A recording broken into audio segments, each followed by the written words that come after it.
परम तपस्वी शौभरी जी एक बार यमुना जल में डुबकी लगाकर तपस्या कर रहे थे, जल को स्तंभित करके। देख लो, ऐसे ऐसे महात्माओं को माया आकर्षित कर लेती है। अपने लोग तो एक डुबकी लगा के 1 मिनट भी नहीं रुक सकते, वो समाधि लगा लेते थे। जल को स्तंभित कर दिया और थल की तरह बैठे समाधिस्थ। राधा वल्लभ श्री हरिवंश मित्रों, आइए आज सुनते हैं कि कैसे महान तपस्वी महर्षि शबरी जी कैसे भोग विलास की माया से आकर्षित हो गए। आइए गुरु जी की वाणी से आगे हम कथा को प्रारंभ करते हैं। जय श्री कृष्ण। महाराज शौभरी जी ने देखा कि एक मछली से क्रीड़ा कर रहा है, मैथुन सुख। उनके हृदय में आया कि ये मैथुन में तो सुख है, तभी तो एक छोटा सा जीव इतना आनंदित हो रहा है, तो मुझे ये सुख चाहिए। अब महान तपस्या के धनी शौभरी जी के मन में विवाह करने की इच्छा जग उठी। सीधे राजा मानधाता के पास गए। महल में 50 राजकुमारियां थी। कहा कि एक भिक्षा में मुझे दो, मैं ब्याह करूंगा। अब बड़ी समस्या, शरीर से गंध आ रही, मछली जैसी, जल में समाधिस्थ, हड्डी हड्डी दिखाई दे रही। कौन राजकुमारी इनको पसंद करेगी? तो राजा ने कहा कि ब्राह्मण आपको जो कन्या पसंद कर ले उसे स्वीकार कर लो। शौभरी जी ने राजा मानधाता का अभिप्राय समझा कि तुम मुझे बूढ़े समझकर, कुरूप समझकर ऐसा बोले हो ना। झुर्रियां पड़ गई, बाल पक गए, सिर कंपायमान है, तो सोच रहे होगे कि शौभरी को कौन वरण करेगा। तो अब मैं ऐसा रूप धारण करूंगा कि तुम्हारी 50 की 50 झगड़ा करके हमसे ब्याह करेंगे। राजा से कहा तुम आदेश दो अपनी राजकुमारियों को कि शौभरी जी महल में पधार रहे हैं, जो पसंद करे वरण कर ले पति के रूप में।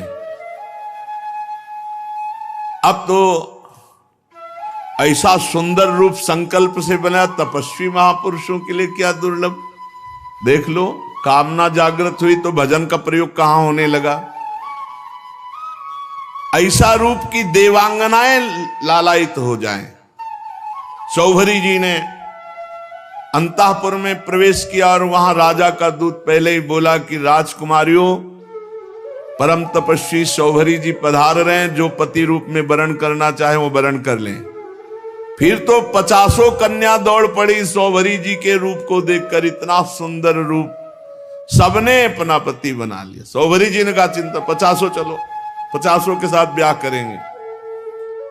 अब वो कन्याएं तो बहुत सुखी हो गई, इतने सामर्थ्यशाली महात्मा पति के रूप में प्राप्त हुए हैं। एक दूसरे से कलह करने लगी और एक दूसरे से कहने लगी तुम्हारे योग्य नहीं, मेरे योग्य हैं। ऋग्वेदी शौभरी जी का 50 के योग्य है, चलो। और अपनी तपस्या के प्रभाव से नई सृष्टि की, महल, उपवन, नगर, सबकी रचना यमुना किनारे की। सौगंधिक पुष्पों के बगीचे, परिपूर्ण कमलों से सरोवर, बगीचों में बहुत सुंदर सुंदर स्थान, महल, बहुमूल्य शैया, आसन, वस्त्र, आभूषण, स्नान, सुस्वादु भोजन, पुष्पमाला, दास दासियां सब प्रकट कर दी तपस्या से। जैसे राजा की बिरुदावली का बखान करते सूत मागध बद्दीजन, वैसे ही पूरा सब वैभव। जब 50 से ब्याह करके चल रहे थे तो मानधाता को लग रहा था कि भोजन की व्यवस्था कैसे होगी। तो कहा कल यमुना किनारे आ जाना। तो सप्त द्वीपवती पृथ्वी के स्वामी मानधाता जी ने जब शौभरी जी के तप का प्रभाव देखा तो आश्चर्यचकित हो गए। उनके पास भी वो भोग सामग्री नहीं थी जो शौभरी जी के पास थी। तपस्या, उनका ये गर्व जाता रहा कि मैं सार्वभौम सम्राट हूं। शौभरी जी गृहस्थी के सुख में रम गए, अपने निरोग इंद्रियों से विषयों का सेवन किया, पर विषय सेवन से कभी काम तृप्ति थोड़ी होती, जैसे घी की बूंदों से आग तो और लपट बढ़ती है, ऐसे ही उनका असंतोष बढ़ा भोगों का। 50 राजकुमारियां, वैभव, सब सुख। ऋग्वेदाचार्य शौभरी जी एक दिन यमुना जी के तट पर बैठे और विचार किया कि अरे एक क्षण का कुसंग, मछली के एक क्षण के कुसंग से मेरी ये स्थिति हो गई कि मैंने सारी तपस्या खो दी केवल भोगों के लिए। अरे मैं तो बड़ा तपस्वी संयमी था, ये मुझसे चूक कैसे हो गई? ये मेरा अधा पतन तो देखो। मैं दीर्घ काल से अपने ब्रह्म तेज को अक्षुण्ण रख रहा था, परंतु जल के भीतर विहार करती हुई एक मछली के संसर्ग से मेरा ब्रह्म तेज नष्ट हो गया। अतः संगम त्यजेत मिथुन व्रतिनाम मुमुक्षु सर्वात्मना न विसजेत बहिरिंद्रियाणि एकश्चरन् रहस्य चित्त मनंतई से युंजीत तद्व्रति सुसाधु सुचेत प्रसंग। मुमुक्षु को चाहिए, साधक को चाहिए, जो भगवत प्राप्ति करना चाहता है, मैथुन धर्म से युक्त किसी भी प्राणी पर दृष्टि न डाले, न उनका संग करे। चाहे पशु पक्षी ही क्यों ना मैथुन कर रहे हो, अचानक दृष्टि चली गई, नीचे करो और नाम जप करो, दोबारा उधर मत देखना। दोबारा देखा तो घटना घटेगी जीवन में, उसका संकल्प बनेगा, क्रिया में उतर जाओगे। संगम त्यजेत मिथुन व्रतिनाम मुमुक्षु, जो मुक्त होना चाहता है ऐसे व्रत वाला साधक कभी किसी जीव को मैथुन करते हुए ना देखे। अगर एक बार दृष्टि चली जाए तो तुरंत वहां से हटा के नाम जप में लगावे। सर्वात्मना न विसजेत बहिरिंद्रियाणि, सदैव अपनी इंद्रियों को अंतर्मुख रखे, बहिर्मुख न छोड़ दे, स्वतंत्र रूप से इंद्रियों को बहिर्मुख ना होने दे। एकश्चरन्, अकेला रहे, चित्त मनंतई से, अपने चित्त को सर्वशक्तिमान भगवान में ही केवल जोड़े। चित्त का चिंतन विषय ना होना चाहिए, परमात्मा होना चाहिए। एकश्चरन् रहस्य चित्त मनंतई से युंजीत तद्व्रति सुसाधु सुचेत प्रसंगा।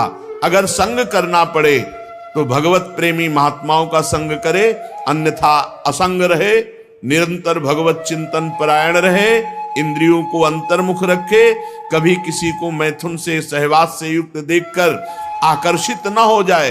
नहीं, शौभरी जी कह रहे हैं कि हमारी दुर्दशा देख लो। विघ्न से बचने के लिए जल को स्तंभित करके भजन कर रहे थे, वही विघ्न पड़ गया। भगवान नाम निरंतर जपो, इंद्रियों को स्वतंत्रता मत दो, कोई बहिर्मुख दृश्य ऐसा मोबाइल में या बाहर मत देखो जो तुम्हें भगवत विमुख कर दे। देखो, मैं पहले एकांत में अकेले तपस्या में संलग्न था, फिर मछली का मैथुन देखा। मोबाइल में गलत दृश्य देखने वाले कैसे संभल सकते हैं? जब मछली की क्रीड़ा देखकर एक महात्मा 50 ब्याह करता है, तो तुम मनुष्य की क्रीड़ा देखोगे सर्च करके, गंदी गंदी बातें देखोगे, इधर उधर की नाटक नौटंकी देखोगे, तुम भजन करोगे? ये बहुत बड़ी कलयुग की कुचाल है मोबाइल। अगर इससे काम ले पावे तो अपने बस जो महापुरुषों के वचन सुन लो, या जो अत्यंत आवश्यक कार्य कर लो, नहीं तो स्विच ऑफ करके रख दो। अगर बार बार उसको देखना और किसका मैसेज और सब, तो फिर वो आकर्षण चित्त में ऐसा बैठेगा कि एकांत में गंदी बातें देखने लगोगे। मतलब अगर मोबाइल से सही प्रयोग ना हुआ तो मोबाइल ही काफी है साधक को भ्रष्ट करने के लिए, नष्ट करने के लिए। इसलिए मैं पहले एकांत में अकेले तपस्या में संलग्न था।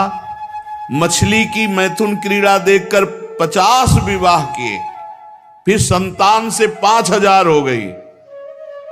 कहां अकेला और कहां 5000 के बीच में। विषयों में सत्य बुद्धि होने से माया ने मेरी बुद्धि का हरण कर लिया। अब तो लोक परलोक की इतनी कामनाएं, मैं पार नहीं पा रहा।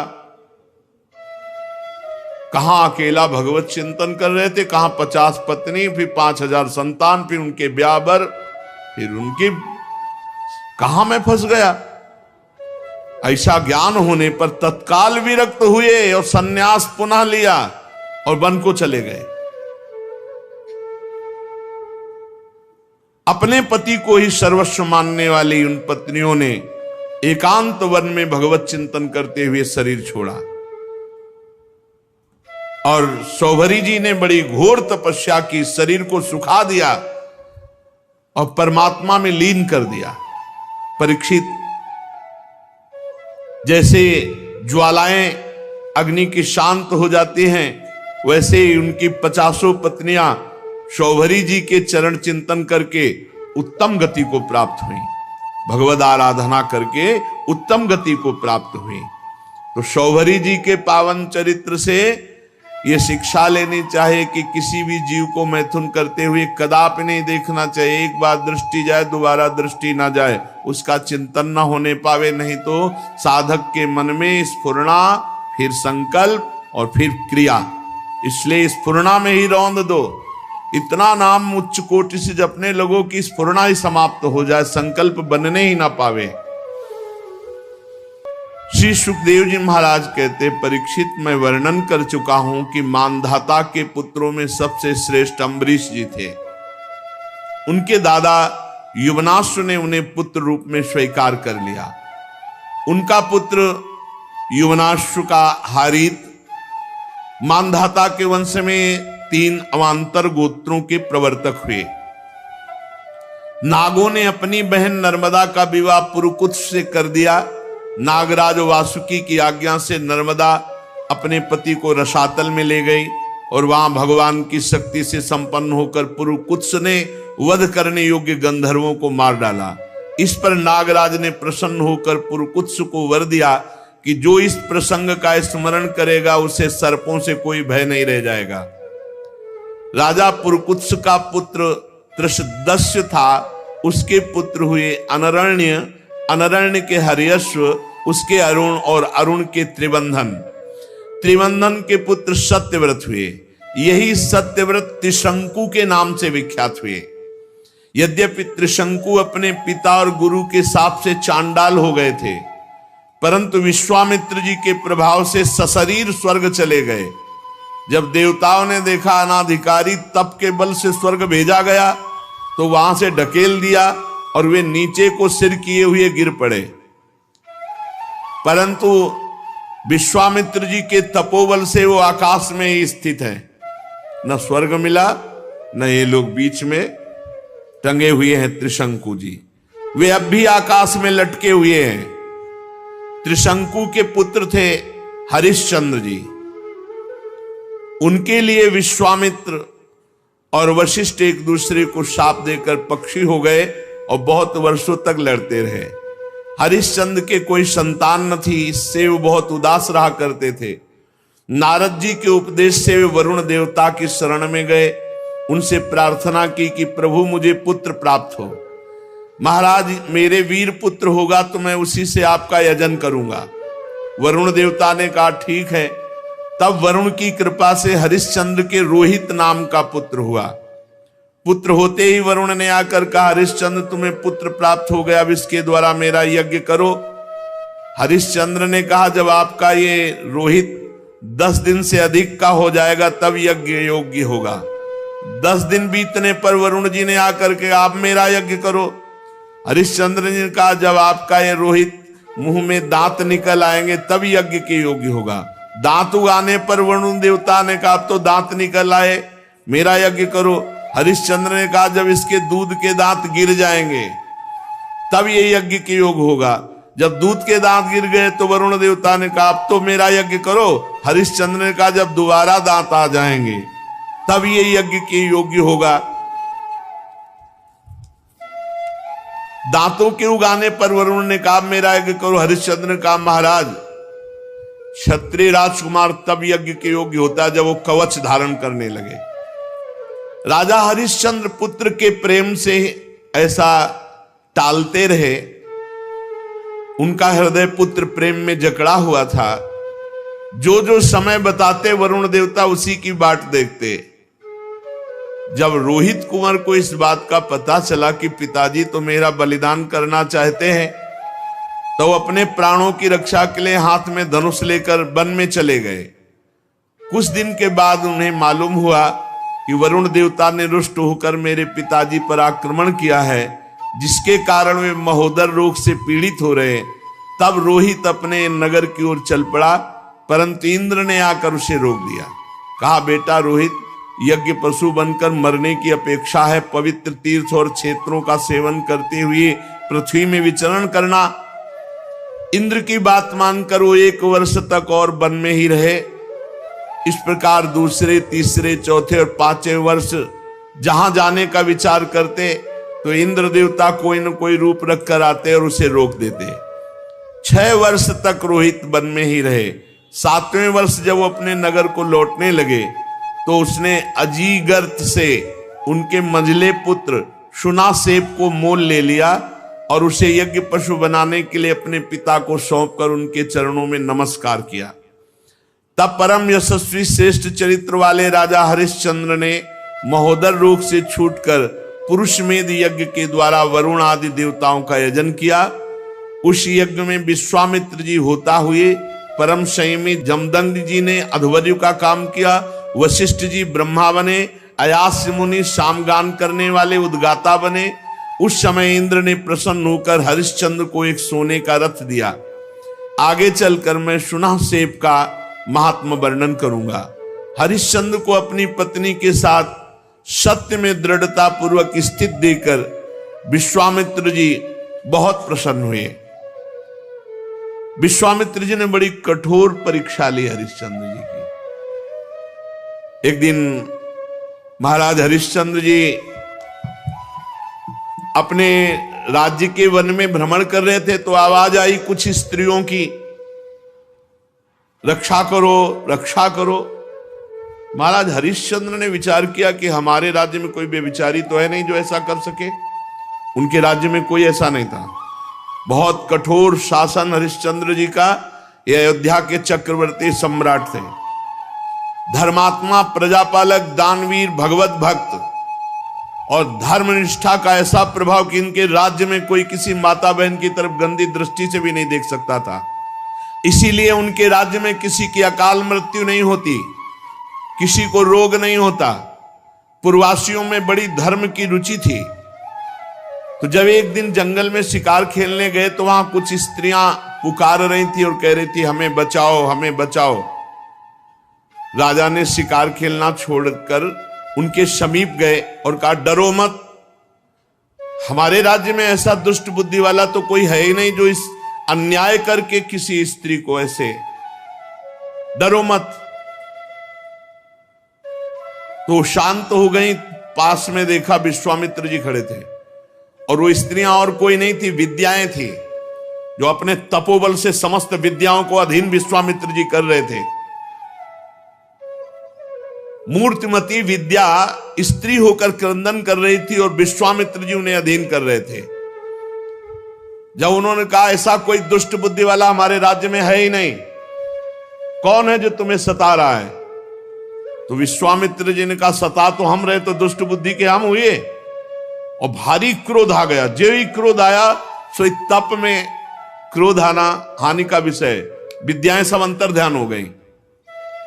विश्वामित्र जी ने कहा, इतना तप करने के बाद मैंने अपने क्रोध को संभाला था और विद्याओं को अधीन किया, तुमने मुक्त करा दिया, तुम बड़े दयालु हो। गुस्सा में कहा।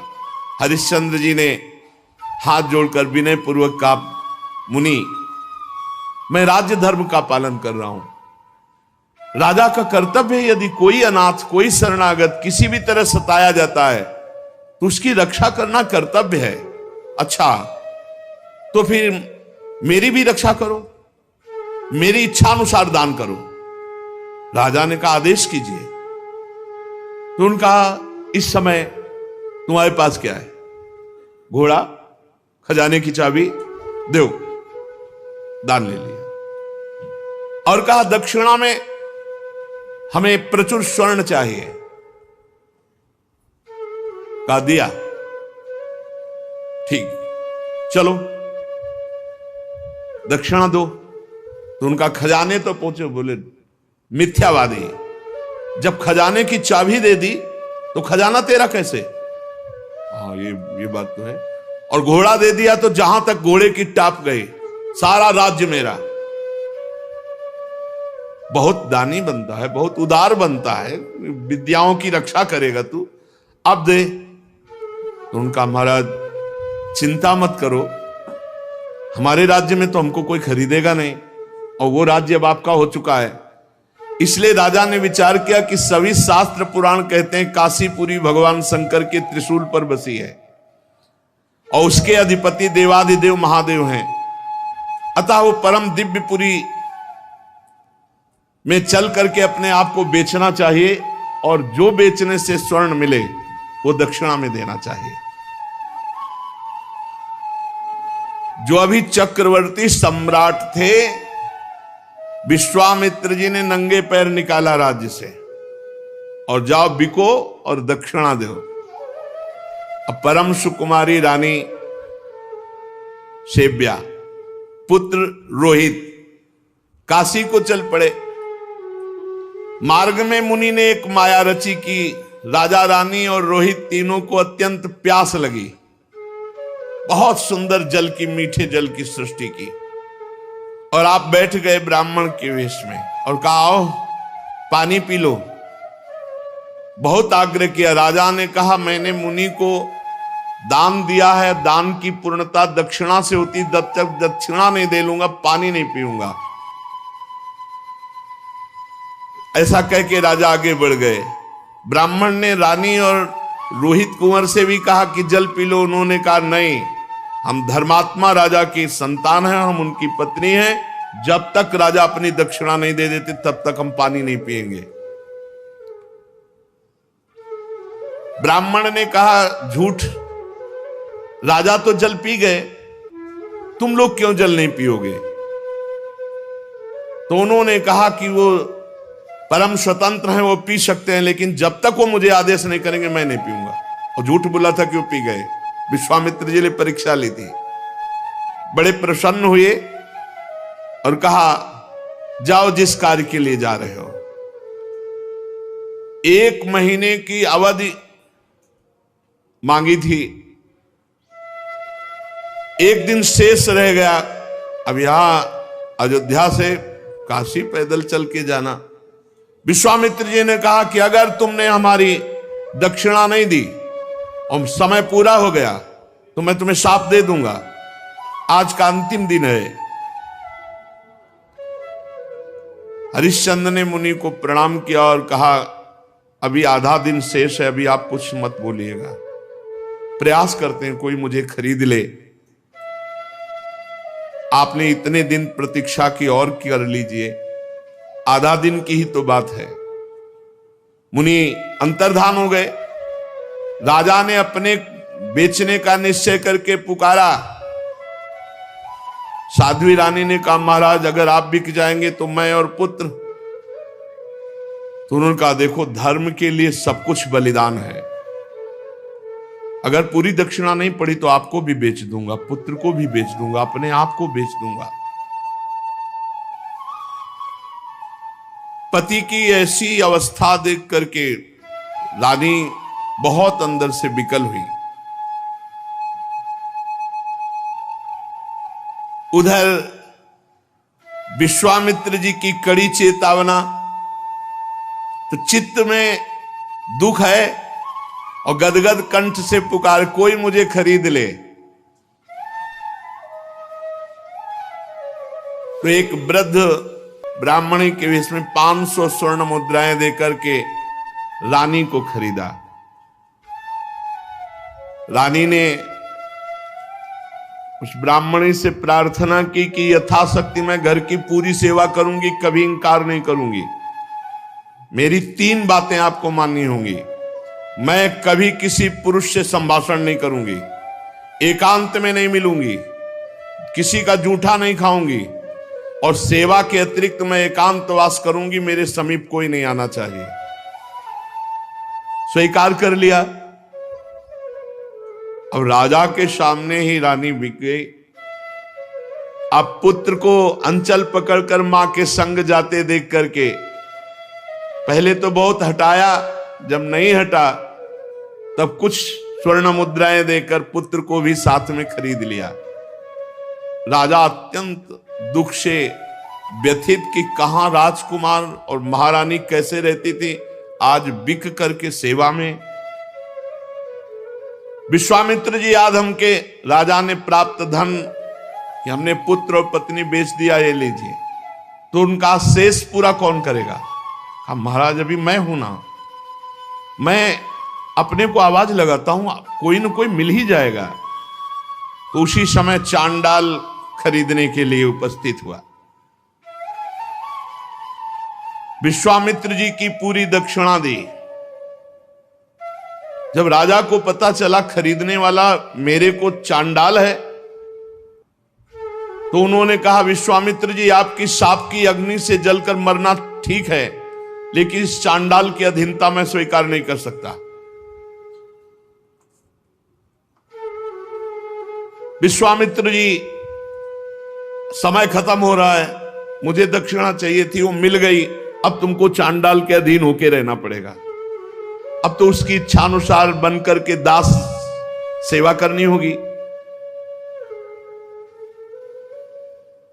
विश्वामित्र जी ने कहा 1 अरब स्वर्ण मुद्रा दी है, हरिश्चंद्र तुम्हारे को खरीद लिया इस चांडाल ने।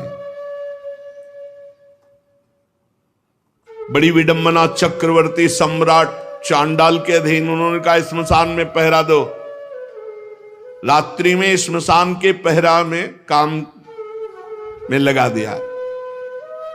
अब और दिन रात लाठी लिए हुए मरघट में सौदा करने वालों से कर वसूल करते। जहां सैकड़ों दासियां सेवा में रहती थी, वहां महारानी दासी बनकर के ब्राह्मणी के यहां सेवा में झाड़ू लगाना, घर लीपना, जल भरना, ये सब। और राजकुमार रोहित को भी सेवा दी गई थी, पुष्प चयन करके लाओ। विश्वामित्र जी को इतने पे भी संतोष नहीं हुआ। चांडाल की आज्ञा से नादों में जल भरते थे और विश्वामित्र जी उन नादों को फोड़ देते। जब जल बह जाता तो चांडाल आकर बहुत तिरस्कार करता हरिश्चंद्र का, हाथ जोड़े सर झुकाए खड़े रहते हरिश्चंद्र। एक दिन पुष्प चयन करने के लिए संध्या के समय राजकुमार रोहित गया तो वहां सर्प ने डस लिया। तत्काल प्राणांत हो गया बालक का। अब महारानी जिस पुत्र का मुख देखकर जीवित थी, वो पुत्र विधाता ने छीन लिया। दुख पे अपार दुख। रात्रि का घोर अंधकार, आकाश में मेघ आच्छन्न है। अकेली पुत्र के शव को लोग लेकर रोती हुई जा रही, वहां कोई साथ नहीं, कोई ब्राह्मणी साथ नहीं। श्मशान में पहुंची। हरिश्चंद्र जी ने देखा, अरे ये हालत हमारी पत्नी की धर्म के लिए, लेकिन मैं जब बिक चुका हूं तो अपने धर्म से नहीं हटूंगा। रानी विवश में ही रात में सौ लेकर श्मशान जब गई तो वहां बहुत जोर के रोती हुई हरिश्चंद्र से कहा कि तुम्हारा पुत्र पधार गया है, सर्प ने काट लिया है। हरिश्चंद्र बोले श्मशान के स्वामी का पहले कर दो, फिर आपके लिए बिक गई हूं, आपके लिए बिकी हूं पुत्र के सहित। तो पुत्र पधार गया है, हमसे कह रहे हो कर दो, कहां से दूं, क्या है हमारे पास? अयोध्या नरेश चक्रवर्ती सम्राट महाराज हरिश्चंद्र वज्रपात मानो हो गया हो, लेकिन हिले नहीं, अपने धर्म में रहे। उन्होंने कहा कि तुम कल्पना भी नहीं कर सकती हो कि हरिश्चंद्र का हृदय इस समय कैसा है। देवी, आज्ञा का पालन, अपने स्वामी को कर दिए बिना यहां हम सौदाह या प्रवाह नहीं होने देंगे। तुम अपने धर्म का पालन करो और मैं अपने धर्म का पालन करूंगा। देखो तुम तनिक भी डिगना नहीं, भारी से भारी संकट आने पर भी तुम अपने धर्म में स्थित रहना, धर्म तुम्हारी रक्षा कर लेगा।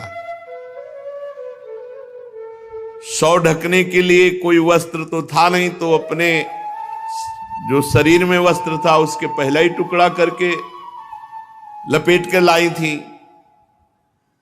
पतिव्रता ने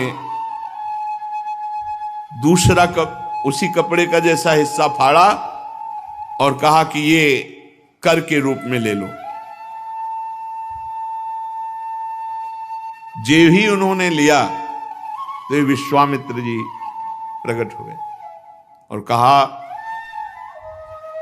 आपने वो करके दिखाया, कोई मैं एक महात्मा के वचनों का पालन करने के लिए या धर्म के पालन के लिए इस तरह अपने जीवन को, राज्य को, परिवार को।